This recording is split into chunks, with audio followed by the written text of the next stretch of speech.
तो फिर हम अर्थमेटिक प्रोग्रेशन में sum of n terms of arithmetic progression discuss कर रहे थे। उसमें एक न्यूमेरिकल क्वेश्चन भी हमने पिछले क्लासेस में आप लोगों को दिखाया था। तो आज फिर बहुत ही मजेदार interesting question sum of n terms का देख रहे हैं। तो if T n denoted by the nth term of an AP such that T1 plus T2 plus T3 dot TP T1 plus T2 plus T3 dot TQ is equal to P square divided by Q square, then find T6 by T11। अब हम इसका value calculate करते हैं बाबू। अब यहां से हम देखेंगे कि जोड़ जो है सम है कहां से T1 से लेके Pth टर्म तक, नीचे में क्या है 1 से लेके Qth टर्म तक का सम का फॉर्मूला हमें जानना पड़ेगा। तो हमने तो सीखा था सर Sn टर्म का, nth टर्म का सम का सीखा था। क्या सीखा था बाबू? सर ये सीखा था n/2 into 2a plus n-1 into d। तो सर इजिली हम ये nth टर्म का है तो हमें किसका चाहिए? pth टर्म का। तो सर pth टर्म का तो n की जगह पर चेंज हो जाएगा p। तो ठीक है बाबू कर दो p/2 into 2a plus p-1 into d। इसी तरीका से qth टर्म का क्या हो जाएगा बाबू? q/2 divide into 2a plus q-1 into d। अब दोनों का फॉर्मूला आप इस इक्वेशन में पुट कर दीजिए तो इजीली आपको बहुत अच्छा रिलेशन मिलेगा। T1 T3 plus dot dot dot dot dot TP divided by T1 plus T2 plus T3 plus dot dot dot dot TQ is equal to P square divided by Q square. अब हम क्या करेंगे? दोनों pth term का सम का formula और qth term का सम का फॉर्मूला यहाँ पे सब्स्टिट्यूट करेंगे तो यहाँ हमें कोई ना कोई a और d में रिलेशन मिलेगा और हम इजीली 6th टर्म और 11th टर्म का रेशियो कैलकुलेट कर सकते हैं। तो substitute the value. pth term का क्या हो जाएगा बाबू? p/2 into 2a plus p-1 into d divided by q/2 into 2a plus q-1 into d is equal to क्या हो जाएगा बाबू? p square divided by q square. अब क्या हो जाएगा? ये q से एक q कैंसिल होगा, एक बचेगा। p से p कैंसिल, एक बचेगा। 2 से 2 कैंसिल हो जाएगा तो क्या बचेगा बाबू? 2a plus p-1 d 2a plus q-1 into d is equal to क्या बचेगा? p/q, क्योंकि एक से एक कैंसिल हो गया नीचे ऊपर दोनों। अब दोनों को क्या करेंगे? क्रॉस मल्टीप्लाई करेंगे बाबू। तो क्या हो जाएगा? q times of 2a plus p-1 into d is equal to p times of 2a plus q-1 into d। अब सिंपली इसको गुना करना है, मल्टीप्लाई करना है तो क्या हो जाएगा? 2aq plus pqd minus qd is equal to 2ap plus pqd minus pd। अब pqd प्लस pqd कैंसिल हो जाएगा और हमारे पास क्या बचेगा? 2aq को उधर ले जाते हैं, माइनस pd अगर इधर आएगा तो क्या हो जाएगा? Plus pd minus qd is equal to 2ap और ये 2aq में उधर जाएगा तो माइनस हो जाएगा 2aq। अब इसको उठा के यहाँ लाते हैं तो क्या हो जाएगा? इस दोनों में क्या कॉमन ले सकते हैं बाबू? d कॉमन ले सकते हैं। d कॉमन लेंगे तो p-q इज इक्वल टू, इधर 2a कॉमन लेंगे तो क्या बचेगा बाबू?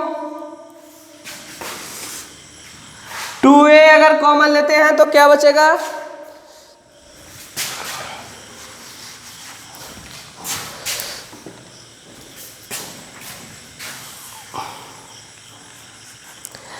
डी कॉमन लिया तो क्या बचेगा बाबू, P minus Q is equal to 2a, नीचे से कॉमन लेंगे तो क्या होगा P माइनस क्यू, और P माइनस क्यू से कैंसिल हो जाएगा, तो D का A के साथ रिलेशन हमें मिल गया, D इज इक्वल टू क्या होगा 2a। अब सरकार ने क्या बोला है निकालने के लिए, सरकार ने क्या दिया है निकालने के लिए, क्या दिया है कि हमें 6 टर्म और 11 टर्म का रेशियो बताइए, तो क्या हो जाएगा a plus 5d divided by a plus 10d। अब सब्स्टिट्यूट a 5, d के जगह पे कितना 2a divided by a plus 10 into 2a, क्या हो जाएगा a plus 10a divided by a plus 20a, कितना हो जाएगा 11a divided by 21a, a से a कैंसिल, तो क्या हो जाएगा 11/21, ये हमारा किसका होगा T6 बाई T11 का रेशियो, हमारा यही फाइनल आंसर आ गया। तो इस टाइप के क्वेश्चन को बेसिकली हमें ध्यान देना है कि ये टर्म जो है nth टर्म का यूज नहीं करना है, pth टर्म का सम का फॉर्मूला और kth टर्म का अगर सम का फॉर्मूला अगर सब्स्टिट्यूट करते हैं तो हमें कोई ना कोई रिलेशन मिलेगा, और उस रिलेशन के माध्यम से हम किसी भी टर्म का वैल्यू इजीली कैलकुलेट या प्रोडक्ट करना हो या डिवाइड करना हो या ऐड करना हो, इजीली कैलकुलेट कर सकते हैं। तो हम फिर नेक्स्ट क्वेश्चन की ओर देखते हैं। रेडी है, क्या है क्वेश्चन बोल रहा है, अगर या if two different APs the ratio of their sum of n terms is 7n plus 1 ratio 4n plus 27, then find the ratio of their nth term और ratio of their 11th term. दो चीज हमें find करना है, अगर हम nth term का ratio calculate करेंगे उस वैल्यू में हम 11 टर्म का डायरेक्टली हम इजीली कैलकुलेट कर सकते हैं। तो सबसे पहले हम आपको बताया था प्रॉपर्टीज, याद होगा कि जब कोई दो sum Sn S1 n1 Sn2 is equal to function f of n divided of g of n है का रेशियो है, तब अगर हमें nth टर्म का रेशियो कैलकुलेट करना होगा तो हमें क्या करना होगा, n को रिप्लेस्ड बाय 2n माइनस 1 करना होगा।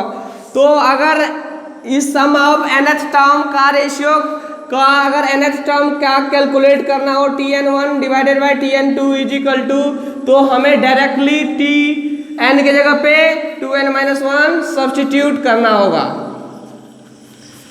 तो हम इजीली इस क्वेश्चन में कर सकते हैं। हमें क्या सरकार दे रखा है, फर्स्ट क्वेश्चन में बोला है हमें सरकार दे रखा है बाबू Sn1 डिवाइडेड बाय Sn2 का वैल्यू सरकार ने दे रखा है, क्या दे रखा है 7n plus 1 divided bye 4n plus 27, और हमसे पूछा जा रहा है कि इस क्वेश्चन में हमें रेशियो ऑफ nth टर्म का रेशियो कैलकुलेट करने के लिए, क्या करने के लिए, nth टर्म का रेशियो कैलकुलेट करने के लिए करना है। अब जब भी हम इस क्वेश्चन को सॉल्व करेंगे तो n को रिप्लेस करेंगे किस में बाबू, तो हमारा nth टर्म का रेशियो आ जाएगा रिप्लेस बाय 2n माइनस 1, तो डायरेक्टली हमें nth टर्म का वैल्यू कैलकुलेट हो जाएगा। तो tn1 डिवाइडेड बाय tn2 का मान कितना हो जाएगा बाबू, 7 into 2n minus 1 plus 1 divided by 4 into 2n minus 1 plus 27, तो क्या हो जाएगा tn1 divided by tn2 is equal to 14n minus 14 plus 1 not 14 minus 7, क्या हो जाएगा -7 divided by 8n minus 4 plus 27, ये तकरीबन हो जाएगा 40n minus 6 divided by 8n plus 23। तो कहने का मतलब जो हमारा रेशियो आया Tn1 डिवाइडेड बाई Tn2, वो बाबू कितना आया 14n minus 6 divided by 8n plus 23। ये हमारा क्वेश्चन पहला का आंसर है। दूसरा क्या बोला है, दूसरा बोला जा रहा है कि ये जो हमारा रेशियो आया है nth टर्म का, इसमें हमको 11वां टर्म का वैल्यू कैलकुलेट करके दिखाइए। तो दूसरा क्वेश्चन में बाबू का आया, पहला क्वेश्चन का Tn1 Tn2 divided by Tn2 is equal to 14n minus 6 divided by 8n plus 23। तो क्या हो जाएगा, T11th टर्म और T11 टर्म का रेशियो क्या हो जाएगा 14 इंटू 11 माइनस 6 डिवाइडेड बाय 8 गुने 11 प्लस 23। कितना हो जाएगा 14 11 140 140 और 11 क्या होगा 154 माइनस 6 88 प्लस 23 तकरीबन ये जगह 148 डिवाइडेड बाय 11। तो ये हमारा जो फाइनल आंसर 11th टर्म का रेशियो जो है हमारा आ गया कितना 148 डिवाइडेड बाय 111। तो इस तरीका से हमें बेसिकली सिंपली हमें छोटी छोटी बातें जो हमने प्रॉपर्टीज में सिखाया था, फॉर्मूला में सिखाया था, अगर आप बात याद रखते हैं तो इजीली आप क्वेश्चन को सॉल्व करने के लिए हमेशा आप रेडी रहते हैं। अगर हमें ये बातें नहीं याद हो तो फिर हम इस क्वेश्चन के बारे में सोचना भी मुश्किल हो जाएगा। तो हमें छोटी छोटी बातों को बार बार रटना नहीं है, देखना है, इतना देखना है कि वो दिमाग में नहीं आपके खून में रहे। तो हमें ज़्यादा से ज़्यादा रिलेशन किताबों से बना के रखना है, अपने मटेरियल से जो मैं आपको दे रहा हूँ वो मटेरियल से बना के रखना है। तो फिर हम नेक्स्ट डे बहुत ही मज़ेदार क्वेश्चन नेक्स्ट स्टार्ट करते हैं। नेक्स्ट क्वेश्चन रेडी है, तो लिखा हुआ है if the sum of n terms of an AP is 3n square plus 5n, which term of this progression is 164। देखते हैं ये क्वेश्चन को, बहुत ही अच्छा क्वेश्चन, बहुत ही मजेदार क्वेश्चन है। अब सबसे पहले हम इस क्वेश्चन में प्रॉपर्टीज को, फिर अगर हमें याद प्रॉपर्टीज नहीं होगा तो फिर हम क्वेश्चन नहीं बना पाएंगे। हमने आपको एक क्वेश्चन बनाया था, एक क्वेश्चन बताया था जिसमें अगर मान लीजिए हमारा इक्वेशंस an प्लस b है तो इस इक्वेशन में कॉमन डिफरेंस जो होगा बाबू क्या होगा a हो जाएगा। और एक ऐसा बताया था an square plus bn type का अगर इक्वेशन दिखे तो इस इक्वेशन को 2 टाइम्स, ये जो पावर 2 है 2 टाइम्स ऑफ a हो जाएगा। ये हमारा क्या है common difference, common difference CD। तो ये हो गया यहाँ पे CD। तो हमें देखना है ये दोनों इक्वेशन में कौन सा इक्वेशन गिवन है सर। तो सर यहाँ पे 3n स्क्वायर प्लस 5n यानी हमारा ये इस टाइप के इक्वेशन दिख रहे हैं।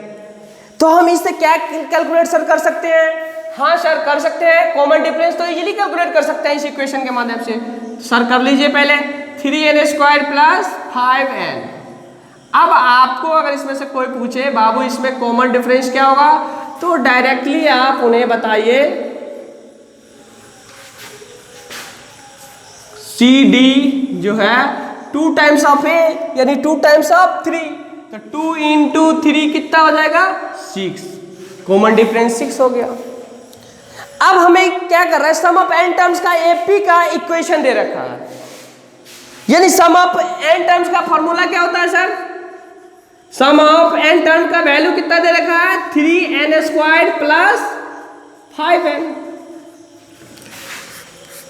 सम ऑफ n टर्म का फॉर्मूला क्या होता है इधर n/2 into 2a plus n minus 1 into d is equal to 3n square plus 5n। अब हम क्या करेंगे इस इक्वेशन में n/2 एज इट इज रहने देते हैं, 2a प्लस जो मालूम है वो चीज आप पुट कर दीजिए। d हमें मालूम है सर तो d डाल देते हैं, ठीक है डाल दो। अरे इधर से हम क्या कॉमन ले सकते हैं n कॉमन ले सकते हैं, क्या बचेगा 3n प्लस 5 बचेगा। एक n से एक n कैंसिल हो गया, क्या बचता है बाबू? 2a प्लस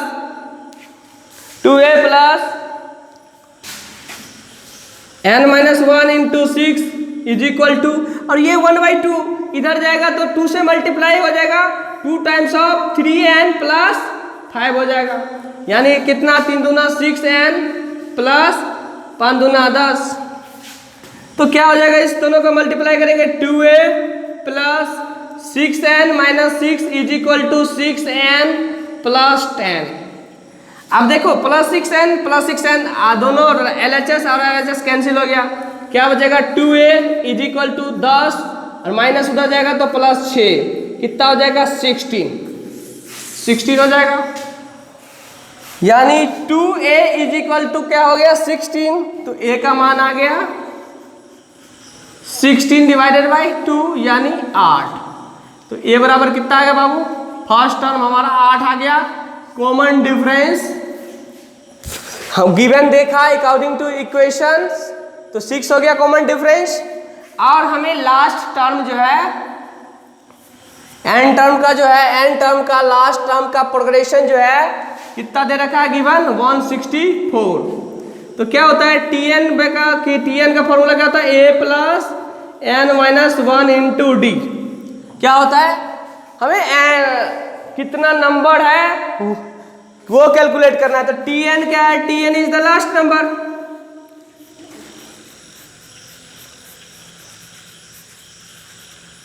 तो क्या हो जाएगा? 164 is equal to a is first term 8 plus n नहीं मालूम है, मालूम करना है, d पता है 6 कर देते हैं। तो क्या हो जाएगा? 164 is equal to 8 plus 6n minus 6, क्या हो जाएगा? 164 इज इक्वल टू 8 में से 6 गया 2 प्लस 6n, क्या हो जाएगा? 164 इधर से माइनस 2 आया, बचा 6n, यानी 6n बराबर कितना हो गया बाबू? 162। 6n बराबर कितना आया? 162। तो n का वैल्यू कितना आ जाएगा बाबू? 162 डिवाइडेड बाय 6, 6 दूना 12, 6 सत्ते 42। तो n जो है नंबर ऑफ टर्म हमारा कितना आया? 27। तो इस टाइप के क्वेश्चन को बेसिकली करने के लिए हमें क्या पता होना चाहिए? बेसिक चीज पता होना चाहिए। प्रॉपर्टीज अगर हमें मालूम नहीं है तो फिर हम इस क्वेश्चन वो हमारा हाथ से निकल जाएगा। तो छोटी छोटे प्रॉपर्टीज को हमें रिमेम्बर करके रखना पड़ेगा, उसके लिए हम कुछ नहीं कर सकते हैं।